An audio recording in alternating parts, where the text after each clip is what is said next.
All right, we're here today at Psí Kusy in the middle of Ostrava, and we're here with Christina Appiah-Nimo from Ghana, and we're going to do something very Czech today and have beer and Czech food, which I hear you love. I love. So let's go inside, shall we?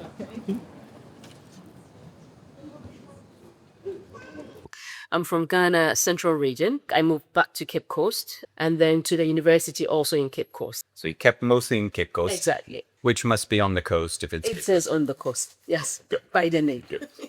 Yes. Typical university life. Typical university life. Right. And I believe if I were an undergraduate, I would do the same. But not as a PhD. Not as a PhD. Ghanaians love to be with people. We love to talk. We love to share. And that's something I was missing, especially when I was in Zlín.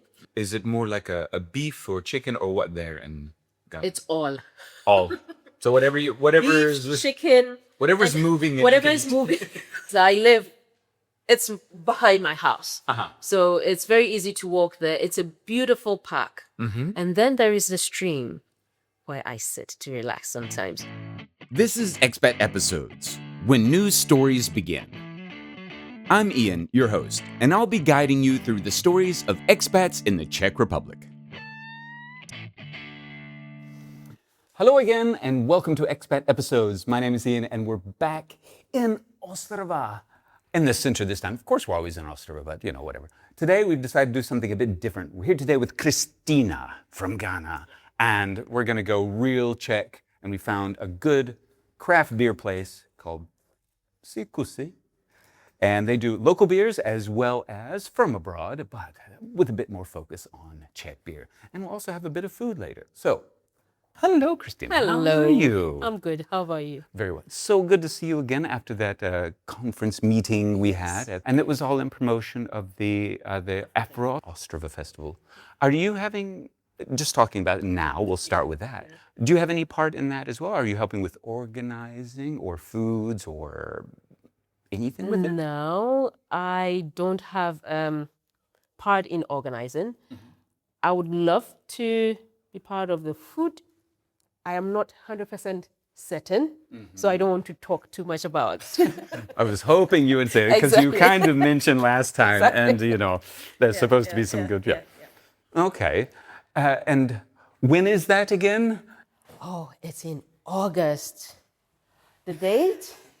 Dear, 13th, 14th. 13th, 14th. I have to say we had the same problem with Gilles Gilles? last time. It was like, Afro Ostrava's coming. When is it? August. So yeah, August, perfect. Yeah, it's August. Great promotion. We'll talk more about that kind of at the end. So let us start out with, first off, you're from Ghana. Where exactly? I'm from Ghana Central Region, which is about 2-hour drive, because Ghana we use the hour drives to show the distance. Yeah. So it's 2-hour drive from the capital, Accra. And Central Region is like, I'd say the hub of education. Okay. Yes. This is where the British first landed. Okay. And so we have a lot of schools. We train a lot of teachers. We also are by the beach. And so there are fishermen. And into the mainland, there are farmers. What exactly is like the population of Ghana right now, approximately? About 30 million. And its size country is? It is slightly bigger than Czech Republic. All right, compared to like the 10 Yes, million, yes, there's just yes. something here. Okay, so Yeah. a bit of a crowding Yeah, issue. So yes. there. What was life like as a child in Okay. Ghana? So growing up, I grew up with 2 educationist parents. As I said, Cape Coast is like the hub of education. My dad was teaching before he moved into accountancy in the education sector. And my mom teaching through, and in the teaching, they have a progression of, positions. Yeah, so she rose through the ranks to the headmistress of a senior high school. And that's like an assistant directorship. So I grew up with such parents who would watch you grow educationally, guiding you, especially in terms of the choices you're making, pushing you towards the right direction. That's where I have been. Rather strict parents? I'd say strict in the sense that they know or understand what education is about and what I would derive later in life. And I think then I did not understand. I may have at some point maybe argued one way or the other, but now I appreciated them more. Okay. And then, well, first, before we go into the next, I forgot. Na zdraví, cheers. Na zdraví.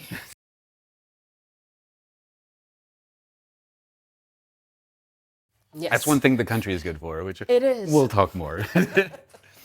Okay, so then from there, you went to university there? So, lived my first primary years in Takoradi, which is another region close to the central region, because my mom was going to school and handed me over to my aunt who was living in Takoradi. And so when she was back, I moved back to Cape Coast to continue with my primary education, through to secondary, also in Cape Coast, and then to the university, also in Cape Coast. Okay. So you kept mostly in Cape Coast. Exactly. Which must be on the coast if it's Cape It Coast. is on the coast, yes, Good. by the name. Thank you. How then did you come here? Let's first start out, why Czech Republic? And then how you got here, or whichever comes first. The why. The why. So in Ghana, I'd say the same university I was in as a student, when I finished my first degree, I applied to be a teaching assistant because I found love for teaching as well. And after that, we had some projects as a teaching assistant. I was enrolled on a lot of projects which got me grounded in academia. And so one of the projects was working with a university in Germany. And so we got to explore more of Europe. And I had my master's in the same university. And during my PhD, I wanted to explore, go out of Ghana. And my first point was to go to Germany because I have been there. Right. And I've had people I can call friends or even family, because we had a few of them coming to live within our homes. That's one beautiful thing about Ghana. We are very hospitable. And so it was a good opportunity for me to go back there. But the university didn't have the course I wanted. Right. And so they were like, oh, we have a collaboration with Thomas Bata. Are you willing to jump in? And Christina said yes. So that brought you to Czech. That brought me to Czech. Straight into Ostrava or somewhere else? Straight to Zlín. That's what I thought. I was like, okay, I didn't know maybe there's a Batia place here. First off, what do you think of Zlín? So Zlín is beautiful. Okay, all right. So Cape Coast, in as much as it is open to education, a tourist area, the castles are there, it is quite small and quiet. So I am a person who loves the quiet. Right. Yeah. So Zlín is very symbolic to Cape Coast, I'd say. It's quiet, but we indulge as Ghanaians. But in Zlín, they don't indulge. Depends on what. Who and what. Yeah. And where. So I loved the environment in Zlín, but it was very difficult to move around as a foreigner, to even stay outside of the hostels as a foreigner, because I was doing a PhD. I wanted more silent and quiet, right. Which wasn't in the dormitories most of the time. But it was very difficult to even get accommodation outside of campus. So you had to stay in. And that was the only thing I'd say was a limitation, living in Zlín. Apart from that, I feel it was a beautiful, quiet town. What were the distractions? Like just people staying up and doing, having a drink all night, or just being loud all night? Yes. Typical university life? Typical university life. Right. And I believe if I were an undergraduate, I would do the same. But not as a PhD. Not as a PhD. You have too many things to think about, not as a PhD, but yes, as an undergraduate. And then we had a lot of Erasmus students coming in, and I understand that they have to enjoy life a bit, which is important. One last thing on the Ghana, just before we go into the present stage of your life. What do you mean by the Ghanese love to indulge? Yes. What do you mean? Is it food or drink or what? Food, social life, religious life, everything. We are all-rounded and extremely, I'd say, hospitable. Yeah. And so we don't know anybody as a foreigner. You become family. We love to take care of people. Yes, there may be the outliers. There are always people like that, but Ghanaians love to be with people. We love to talk. We love to share. And that's something I was missing, especially when I was in Zlín, that in as much as I love the quiet, it wasn't there to talk to people. Nobody's smiling at you or checking up on you, those ones. So you moved into Zlín. How did you adjust to, let's start with the people, because I'm the same. When I first came, being from the US, I came and was walking down the street and be like, hello, and people like, stop that, don't. So how was it for you adjusting to, did you come in winter, the weather, everything like this? I came in January. Great time. Heavy snow in Zlín. Yeah. And the school year had started in September, but visa issues, I think we'll talk about this later. So visa issues, and it was postponed until January. And so winter, cold, heavy snow, and nobody to smile at you because everybody is doing what they need to do. Right.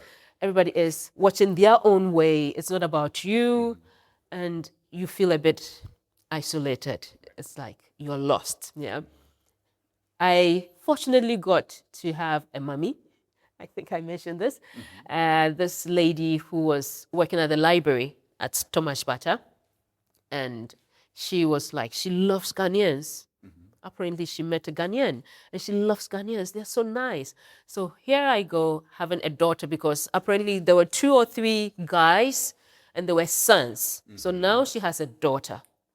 And that was my beautiful life in Zlín. Christinko, where are you? I am coming to your hostel. Christinko, let's go and dance. Christinko, let's go and do. So yes. So somebody really wanted a daughter. She really wanted it. She had a daughter actually, but maybe a black daughter. There's another good thing too. Now, Ostrava, of course, is quite a bit more international with the universities and everything like that. But you said Zlín, it had the Erasmus. And what kind of was the ratio? Were you the only black girl walking the streets at the time, or was there? At the time? Yeah. At the time, I'd say we were only 2 black girls. Okay. Walking the street. Okay. So the stairs, what is she doing here? I had dreadlocks. People tried to touch it to see if you don't touch a hair. they want to see, who is this? How is she here? How did she get here? And I understand those. I think it's more of curiosity than, trying to push you back. Yeah. Did you ever feel any, I asked the same to Giles, did you ever feel like any full-on racism, or just was it, because I've always found most of the Czechs myself, they are, as I said, very bad racists. They don't know how to do it. They don't know how to do it right. So yeah, did you ever feel it in any bad way, or what? Just that kind of stares and the touching of hair? So I'd mentioned this scenario the first time I was moving from Zlín to Ostrava. Okay. I was in a train in one of the booths, and I have these oldies, I would call them, because they looked really old, my grandparents, I'd say. And they got in, saw me sitting comfortably in the booth, and this man started screaming, looking at me. But I don't understand. And I wanted to say, I'm sorry, I don't understand you. And he threw his back up and just smashed the door. I'm like, so that was the first time ever. Even living in Zlín, I didn't have any of these reactions. It was just staring. They can stare at you until you fall. Yeah. But this was the first, I think, exaggerated, reaction. And I'd say that's the worst I've ever had. Okay. In terms of personal contact. Right. Yeah. And then in Ostrava, I had the first one at Hornitka Poliklinika. I remember it so well because it's my stop. And waiting for a bus, and this young boy comes to stand in front of me and spits right in front of me, looking at me. A very young boy. All right. And I looked at him, and then I just moved. Yeah, because one, I felt he's ignorant, and he doesn't know what he's doing. He's too young to learn anything. Too young to know that. Yes. And lastly, on the bus, where a lot of these are on transport. Exactly. Where a ticket man, or what we call control, comes in and sees that black woman with the son in the corner, walks up to me, checks. Next stop, he gets off. He checks no one else. No one else, just no you. one else, and just goes out of the bus. Okay, I'm special. Yeah, very special. Yes, because, most Africans are coming here just to get free transportation rides. Exactly. Okay. Cheers to Cheers that. to that. I think we should follow the good beer up with a little bit of food too. So we're going to do some really Czech stuff today. So we've got the utopenec for you. Yes. I love this thing with Czech food. Everything is like bar food. Everything's pickled. So you get the pickled sausages. I get the pickled cheese, the hermelin. There you are. And of course the half a loaf of bread. It has to be there. And I know that Michael, our cameraman, is just sitting there like looking at us like, Hungry. Beautiful. Thank you so much, Nikki. So let's give a sample of this before we go on to the next questions. I love this. I tried to make this myself, but I never leave it long enough to get soft enough. I was like, oh, that's just hermiting. Thank you. Okay, now you being a foodie, because when we met last time, we talked a lot about stuff, and I want to talk to you more about, or learn some cooking from you, because I love spicy food, as you do. I hear you make some amazing hot sauce. I do. Which would be wonderful to find out.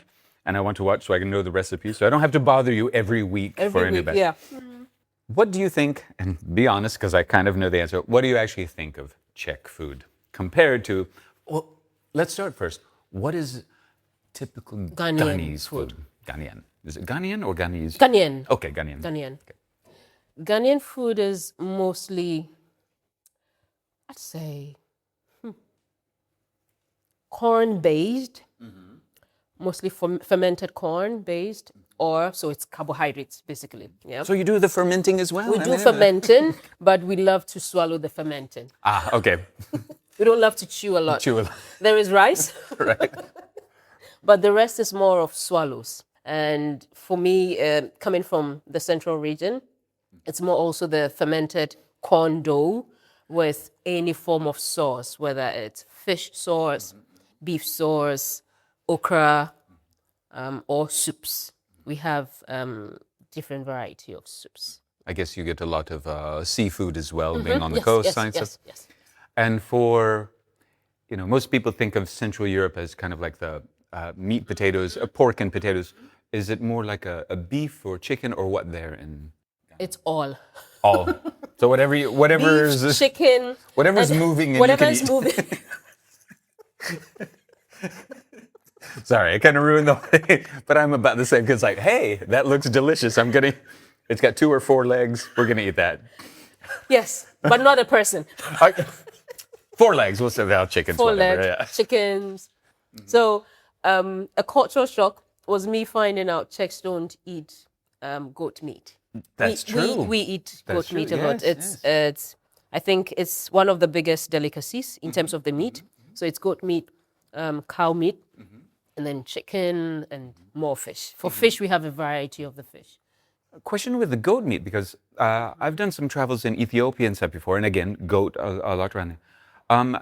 How is kind of the typical way of cooking goat? Because there, the delicacy is just like in cubes and very quickly fried, and that's it. Hard, almost raw. But what is it? Ours is well cooked. Well cooked. Ghanaian meals are mostly well cooked. Yeah.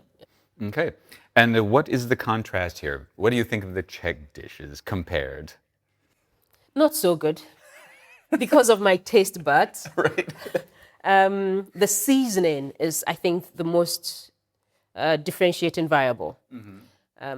What is being used in seasoning here is quite different as compared to what we use.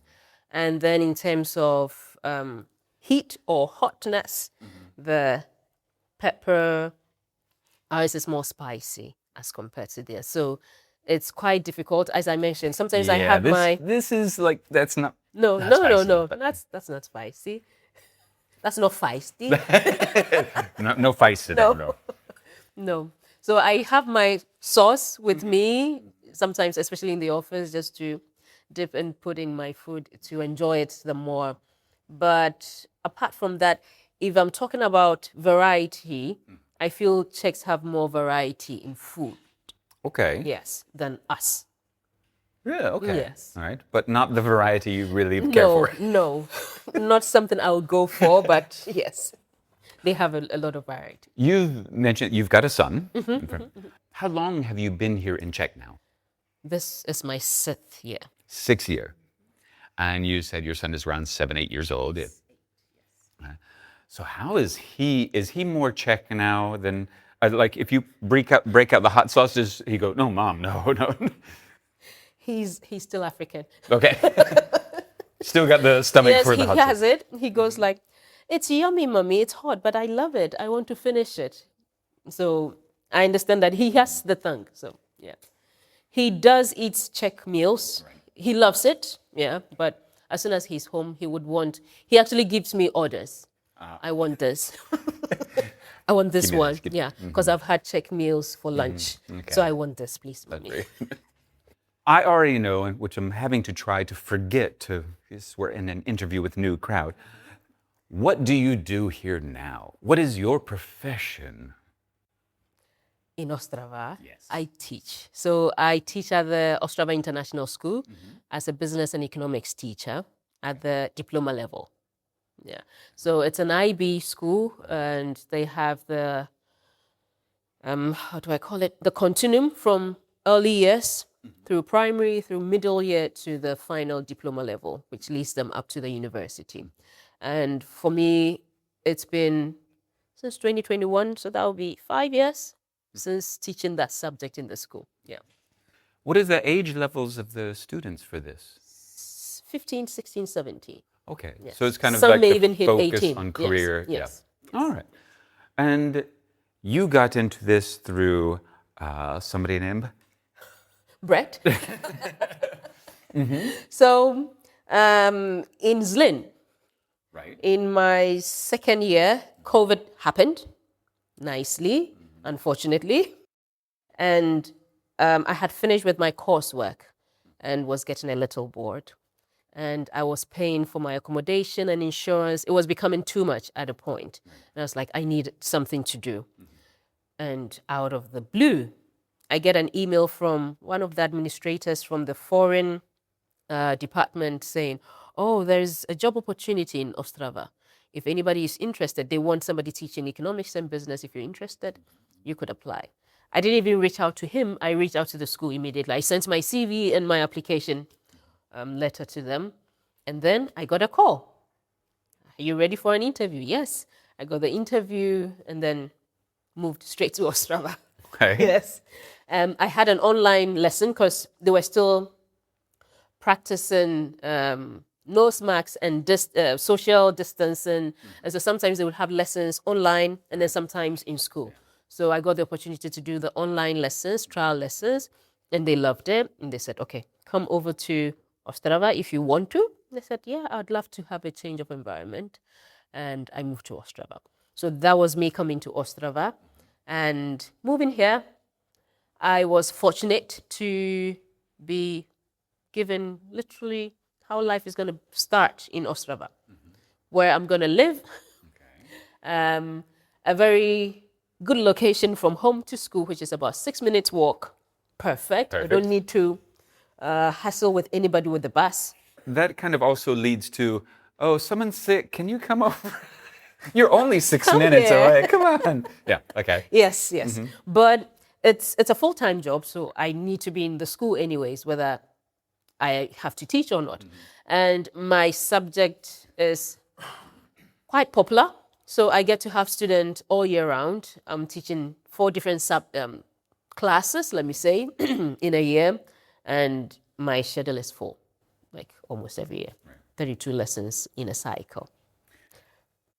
Something I'm always impressed with, and you did all this with your child here too.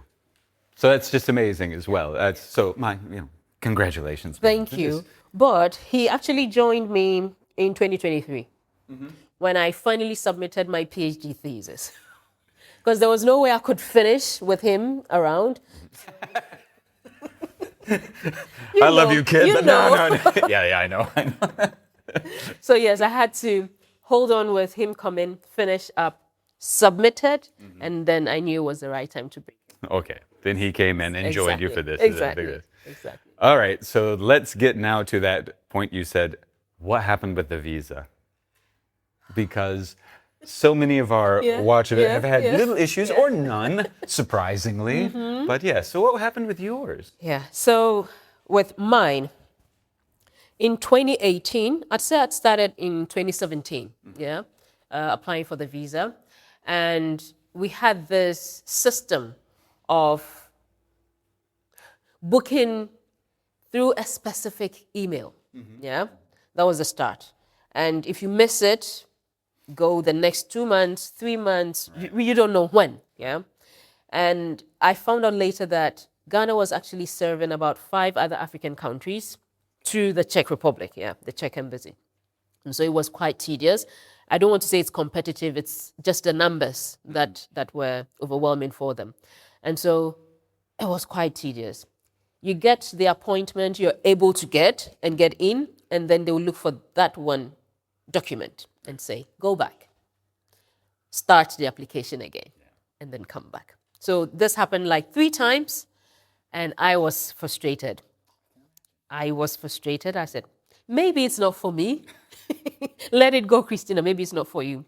And I decided to reach out to the administrator of Thomas Bata, my faculty, and told her that this is happening. And my supervisor, I don't know whether I can say this, happens to have a son in parliament. Yes. Very convenient and very helpful. Convenient. So I told her, she said, don't worry, Christina. And they got my name into the list of students at the embassy. Christina, you can come for an appointment. Lovely. So I went in, and that was the end of that story. 2022, I started applying for my son, and then there was a tussle. And it all starts over. And it all started all over again, this time with a different system where you need to book at exactly 8 a.m. Yeah. If it goes 8:01, you're out. 8:29, you're out. 8:29.9, you're out. And so I set my Gmail to 8:30, and every time you get it, sorry, you did not get a booking for like a year.